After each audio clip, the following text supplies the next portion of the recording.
Samahan niyo ako, gagawa na naman tayo ng taco. Pang merienda to. Parating na maya-maya yung ating estudyante. Meron akong taco sauce, spice mix taco, tapos meron akong giniling na baka, pipino, tapos may cheese, bawang, sibuyas, tapos meron akong taco shell. Yan. Yan, ganyanin natin siya mamaya. Yan, yeah, let's go.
Ito na yung sa taco natin. Tapos bibake lang natin sa oven hanggang sa mag-melted yung cheese. Luto na yan eh.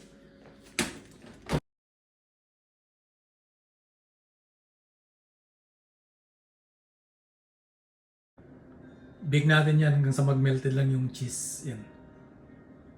Let's go. 3 minutes sa mataas na temperature para maluto lang to.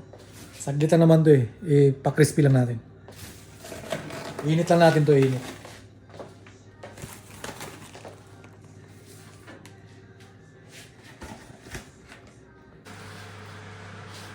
Bigyan lang muna natin yan. Tapos binibake natin yung kanyang shells.